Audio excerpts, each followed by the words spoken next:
Well, Donald Trump proved once again today, beyond a reasonable doubt, that he does not know what he is doing. Donald Trump proved that in more than one way today, including his response to a question in the aftermath, the tragic aftermath of the horrible flooding in Texas, where the death count is now at 104 with the possibility of going higher. 28 of the victims were children sleeping at a summer camp on the banks of the river. After declaring a federal disaster area in the flood zone in Texas, which then activates a full response by FEMA, the Federal Emergency Management Agency, Donald Trump was asked, "Are you still planning to phase out FEMA?" To which Donald Trump said, "Well, FEMA is something we can talk about later, but right now they're busy working. So we'll leave it at that." Right now, they're busy working? How could they possibly be busy working if, as Donald Trump and Elon Musk believed back when they were pretending to be friends, that FEMA is a complete waste of money and should be disbanded? Only someone who doesn't know what he's doing could say, let's get rid of FEMA.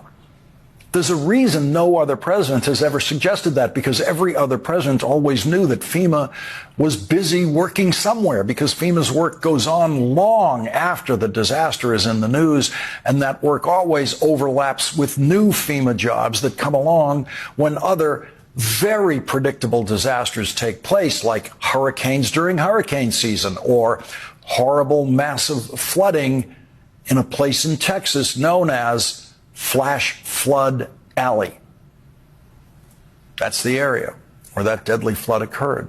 It is predictable that horrible flooding will occur in such a place, and it is a long-established government function to create as strong an early warning system as possible for predictable disasters like hurricanes and blizzards and floods and fire in dry, high-wind areas. Earthquakes are completely unpredictable, so you never know when FEMA is going to be rushed to the site of a deadly earthquake. But Donald Trump wanted to get rid of FEMA and now refuses to say if he wants to get rid of FEMA because now they're busy working. Those are the words of someone who does not know what he's doing as President of the United States. The first federal disaster relief from Washington was in 1803 after a devastating fire in New Hampshire. And federal disaster relief has been going on since 1803 and was formally centered in one organization when FEMA was created 46 years ago. FEMA has been a bipartisan success and enjoyed bipartisan support until Donald Trump decided to get rid of it because Elon Musk told him way back when they were still pretending to be friends. What was that, years ago or I guess weeks ago? Of course, we know that Elon Musk and Donald Trump were never friends because friendship requires generosity, kindness, understanding, affection, respect, and of course, loyalty. And there is no publicly available evidence that Donald Trump or Elon Musk has ever been capable of any of those feelings. To be a friend, you must first be human. And so, no, Elon Musk and Donald Trump were never friends. They pretended to be friends, and now they are back to attacking each other. Elon Musk claims that he has already started a third party to challenge Trump Republicans in the House and Senate who voted for Donald Trump's budget bill, which eliminated tax credits for customers who purchase Elon Musk's electric cars. On July 4th, Elon Musk conducted one of his most absurd fake polls on Twitter, saying Independence Day was the perfect time to ask this question: should we create the America Party? Twitter is incapable of conducting an accurate poll since it is limited to Twitter followers, which Elon Musk renamed into something too stupid to say out loud. And it is impossible to get an accurate polling sample of the population on Elon Musk's Twitter. But even with a rigged poll in which Elon Musk has complete control over the results because he owns and operates the platform people are responding to, he only got 65% of his followers on Twitter to say yes to his idea. And 34% said no. But that's not the funny part. That's not the pathetic part. Elon Musk has 222 million followers on Twitter. 222 million. And the total number of responses to his question about creating a third party was 1,248,856. In other words, more than 99% of Musk followers did not even vote in his poll. The bad political news for Elon Musk and his poll is that more than 99% of his followers on Twitter don't care what he says about creating a third party and wouldn't even respond to him.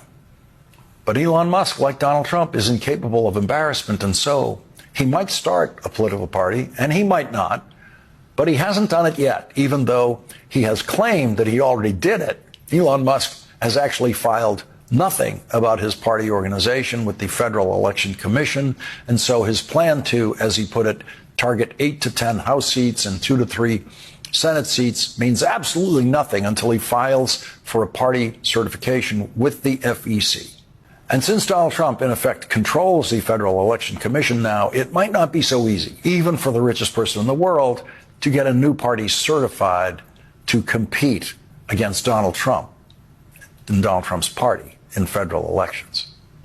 Tesla stock continued to fall today, dropping 7% on the news of the latest hysteria between Donald Trump and Elon Musk.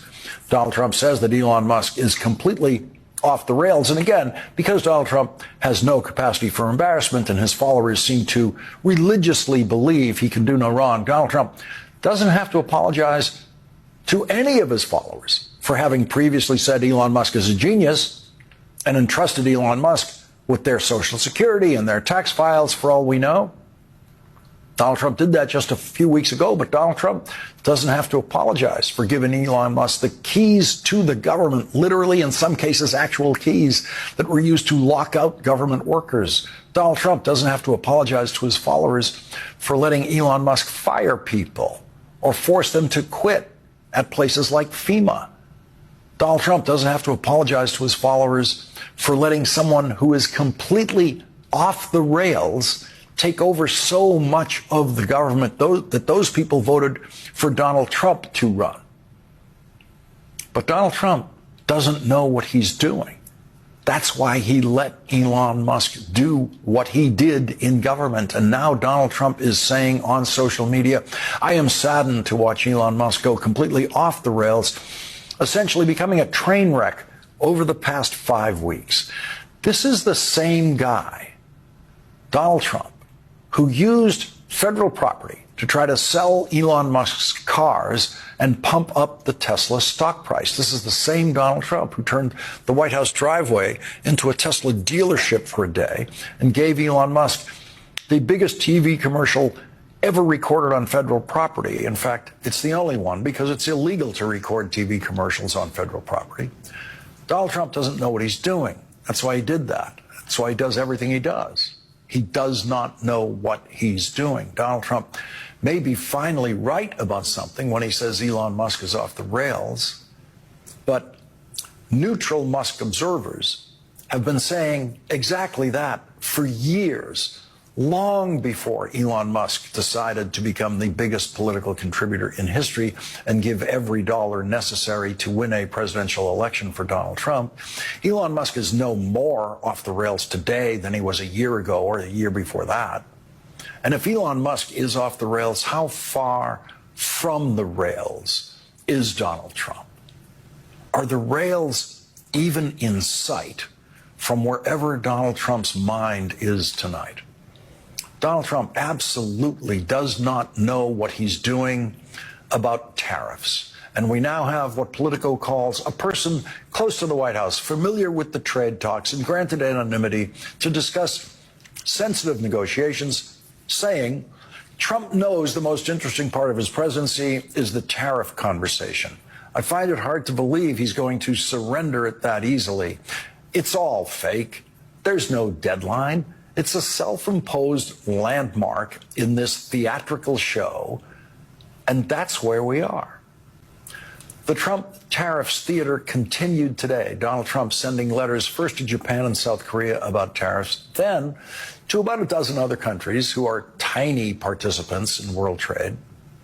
And they were the first form letters ever sent by a president of the United States to the heads of government in other countries. They all got the exact same letter with just the name of their country inserted. And most of them got exactly the same tariff numbers in their letters. Each qualifies as the stupidest letter ever received from the President of the United States by the head of state of any other country. The one to Bosnia and Herzegovina, which is identical to the one to Japan, which is identical to the Trump letter to Kazakhstan, which is identical to the Trump letter to Malaysia, et cetera, et cetera. The letter says, we invite you to participate in the extraordinary economy of the United States, the #1 market in the world by far. No head of state has ever read a more childish sentence in a letter from the President of the United States.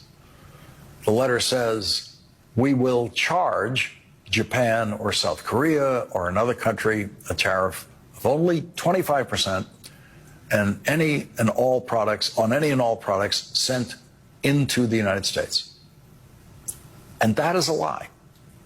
And everyone receiving that letter knows it's a lie. Japan will be charged absolutely nothing. Nothing. Every penny of tariffs on Japanese products, every penny brought into the United States will be paid inside the United States by the people in America who buy that product and bring that product into the country. This is something the entire world knows, and every country receiving this letter today knew that they were looking at a level of economic illiteracy in that letter that they could never get away with in their own countries. It would be impossible for the president of any other country to say that they are charging the United States of America or any other country anything.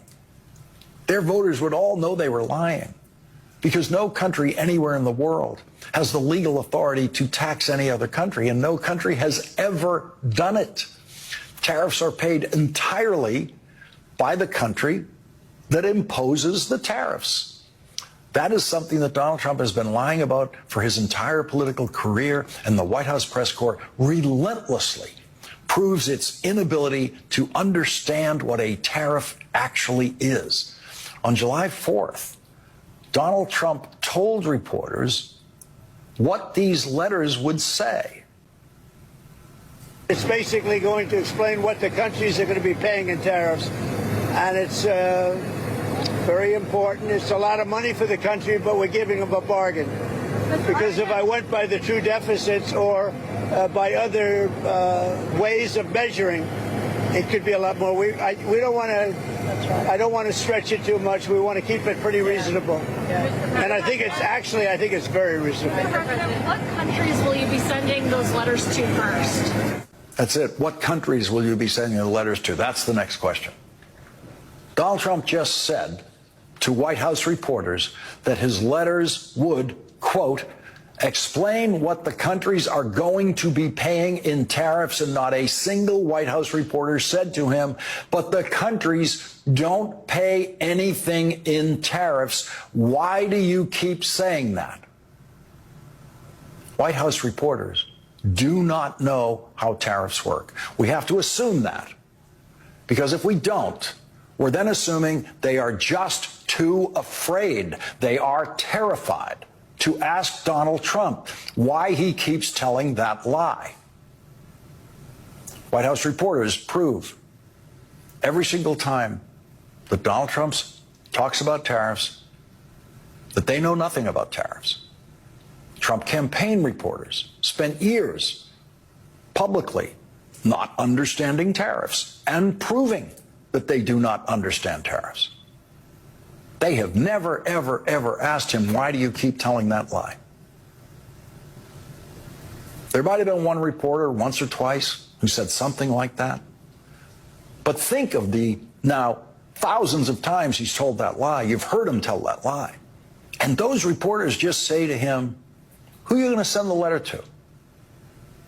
They let him tell that lie. Imagine if the White House press corps were to ever discover that the countries receiving those letters do not actually pay the Trump tariffs. Imagine if the White House press corps were to discover that the Trump tariffs are sales taxes on American consumers, paid by American consumers. Imagine the explosive scandal coverage that would then erupt in the White House press briefing room, with the White House reporters discovering the big secret that the Trump tariffs are actually paid by Americans, not by the Japanese, not by the Chinese, not by the British, not by France, not by Germany, not by any country. Imagine the screaming that would break out in the White House press briefing room if White House reporters ever discovered what every economist in the world knows and what every high school student should know.